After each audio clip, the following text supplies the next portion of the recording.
Ready? Are you I am ready. doing the splits so you're my height? He's actually 6'6". He's way taller than I am. What's up, y'all? Welcome back to another video. My name's Tim Palmer. This is Jameson Ray, otherwise known as JMO. He has not been on the channel for a little while. It's been a while since we hunted together, just been busy with life. But we're excited to do a bunch of hunting and filming this year together again, and can't wait to see what 2023 holds. I've been getting a ton of questions about saddle hunting, how to specifically film from a saddle. And for me, saddle hunting is another tool in my toolbox. I am not the kind of guy that's like, oh, I'm too good to sit in a ladder stand on private land, or I'm too good to hunt on the ground, or I'm only a saddle hunter, or whatever. And a lot of people kind of get that stigma of like, ooh, I'm a saddle hunter on public land only. And it's like, no, you know what? Like, I want to be able to be the most versatile hunter for that situation that I can be in. First year we went to Kentucky, we had only climbers, and it was a complete crapshoot. Yeah, it was hot. We were hiking 20-pound climbers all the way up into state. Yeah. It was terrible. We couldn't get in trees either because there was a lot of like scrubby trees. It wasn't the big hardwoods that we were used to hunting in Pennsylvania. And so for us, the next year we decided, hey, we're going to invest in saddles because that's going to be a big game changer for us to be able to access these points, get up a tree in early season, and hopefully kill something. So I did another video last year on my gear setup, the pack that I'm running. I'm running an Alps Outdoors backpack, as well as for my saddle setup, I run, I think they're Novix mini sticks with a trophy line. I think it's the XP platform. It's not the super jumbo, but it's just a mid-size saddle platform. And that's what I use to get in the tree and to sit in the tree as well. And then I'm running, it's a little bit older, I think it's the Trophy Line Covert Light. There's a lot of saddle hunting videos out there that are just like the, hey, this is how you get in a tree. This is how you sit in your saddle. And one thing I want to focus on today is giving you guys some tips and tricks that we've learned over the years here of spending literally hundreds of hours in saddles over the last several years, and things that we learned to set ourselves up for success, make ourselves more comfortable in the tree, because that's one of the most asked questions is, oh, well, how do you stay comfortable in a saddle for so long? And then also I'm going to touch on how I self-film from a saddle. So one thing, as I was getting into saddle hunting, the first thing I would look for, I'd be like, oh, there's a tree that's a tree that I can get up in. And I would always just go for the straightest tree. Picking your tree is such an important deal. I was coming from hunting out of a climber most of the time. If I was hunting mobile, I was hunting from a climber.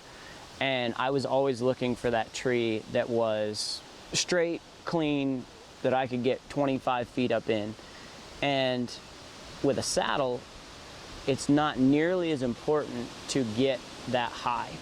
You can literally hunt with your feet 10 feet off the ground, but you can tuck into cover so much easier, so much better in a saddle than you can in a climber. And that for me has been a game changer, because there's a lot of times you're like, oh, well, the only way I can get in that tree in a climber is if I'm 25 foot tall, because it's just a naked tree. Where in a saddle, JMO and I had a hunt in Kentucky the first year we hunted out of saddles, and as you guys can see, we were literally, I think his feet were maybe 8.5 feet off the ground. And we had found this little transition area on some public land. There was some big buck sign, or there was some buck sign, and I was like, this is where we've got to be. And in a climber, there was no way we could have gotten two of us in there. But in the saddles, we were able to slip up in there. I was maybe at 12 feet, he was at 8 feet, and we were perfectly covered with all this brush and this bushy tree that allowed us to be sitting there. The buck came out right at dark, walked 10 yards right under us, and JMO shot him at 10 steps, and we weren't even 8 feet off the ground. But in a climber, that would not have happened, because we would have not been able to sit exactly where we needed on that transition line. We would have had to been 30, 40 yards away in the bigger timber. I want to kind of show you guys, I've got a tree right here that I'm going to give you an example of how I set up and how I get in a tree. There's a lot of ways guys will get in a tree. Some guys will carry all their gear on their pack. As they're climbing up, they're taking it off. I've found it's almost just as fast for me to just set my pack down, take my gear out, lay it all out as quietly as I can. Now, obviously today I'm not going to be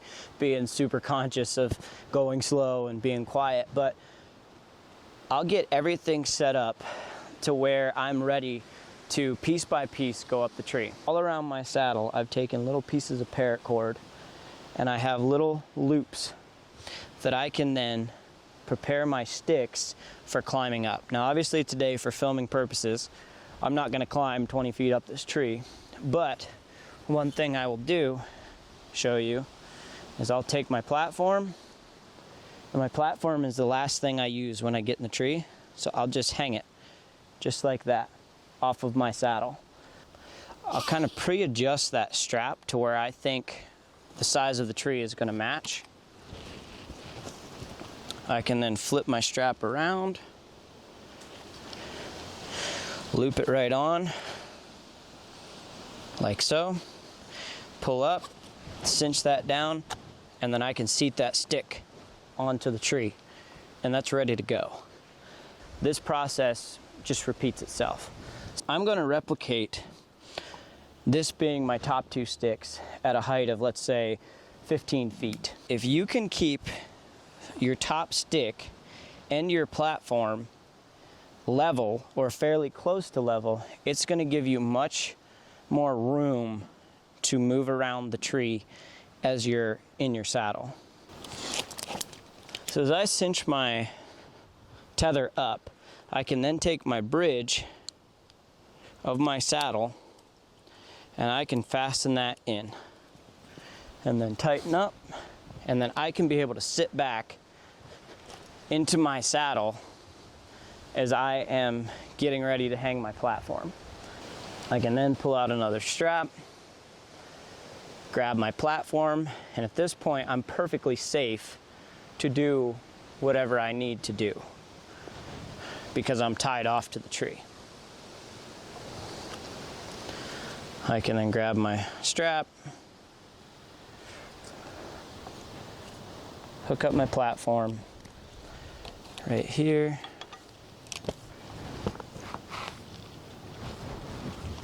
around the tree,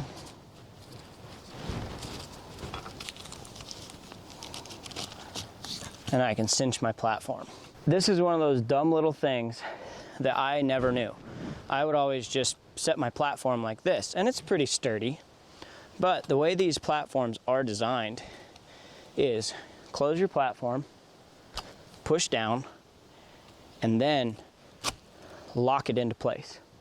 That's something I never knew. From every video I'd ever watched, no one had ever showed me that little deal. But what that does is that makes that platform 5 times stronger and more stable as I'm getting ready to hunt. Yeah, I've reconnected now with my lineman's belt because my tether was down here while I set my platform. I've now tied off with my lineman's belt so I can undo my tether. And when I set my tether to hunt, I usually go about head height. Now, you're just gonna have to play with it, find out exactly what works for you. But for me, this is what I've found works, is I like it to be right about my head height. Then I can take, re-clip in, and I'm ready to go. It is a windy son of a gun out here today. Holy crap. So there, I'm ready. At that point, I have to go get my gear and be ready to climb back up this tree and get set for my hunt.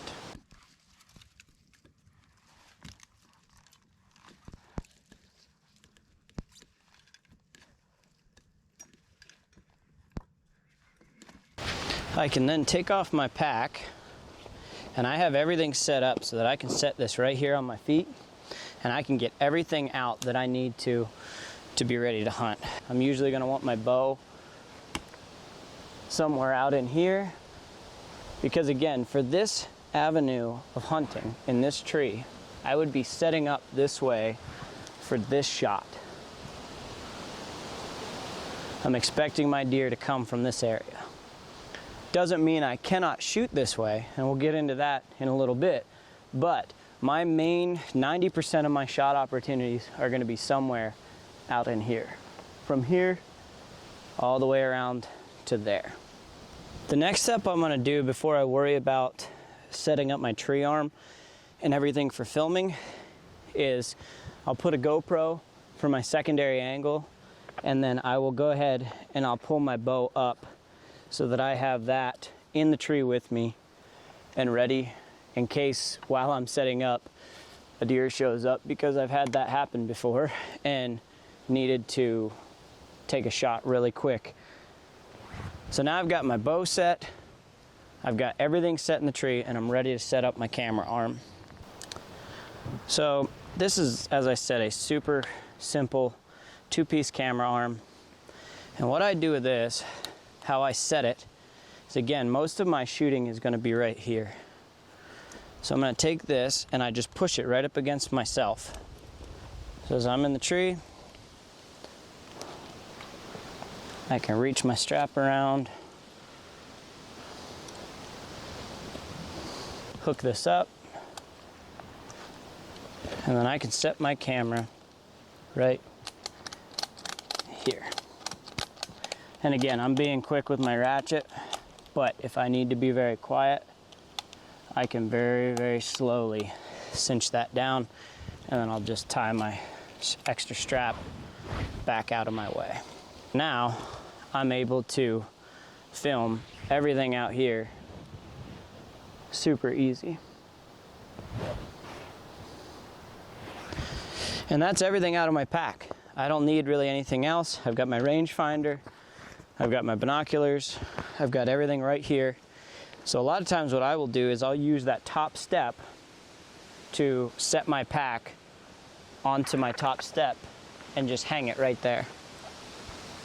So it's out of my way for the duration of my hunt. If I have an animal coming in as I'm hunting, I'm able to film.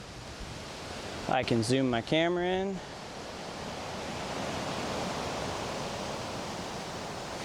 Get everything right in the area where that deer is going to come. Got my second angle going up there, and I can draw.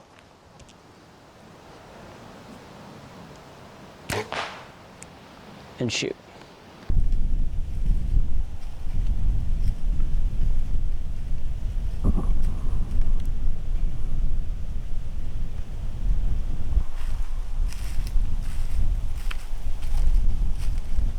There.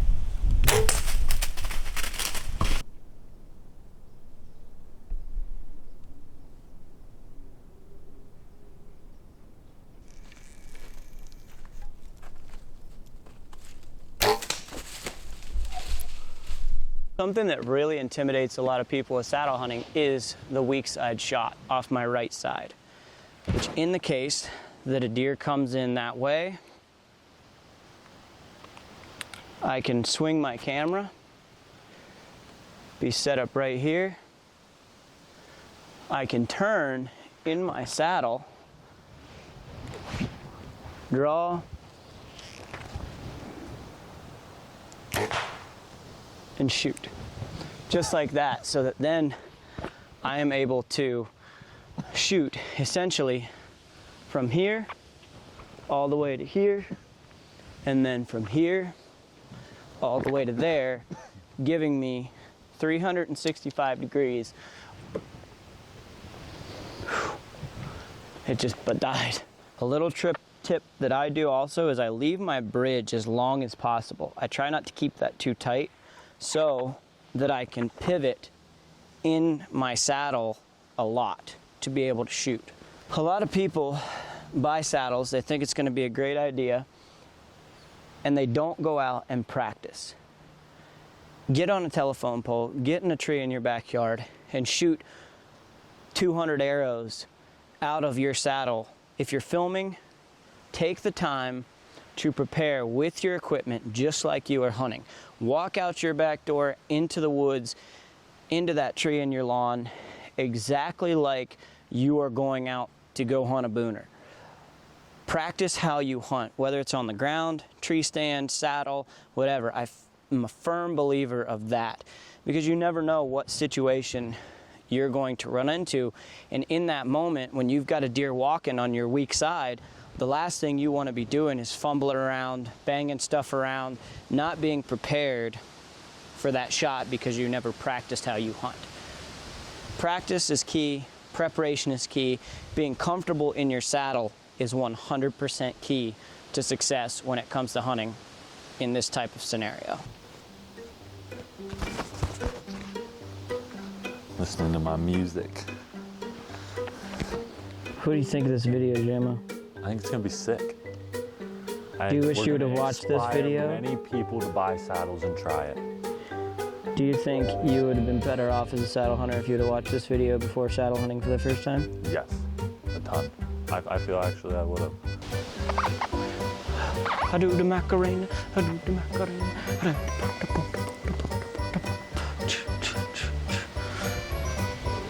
Well, hello there. You come here often? And then, what you gonna do? Stick your arrow in there. Do the kickflip ninja twist. Back around the corner. Draw that bow. Whoosh-yow.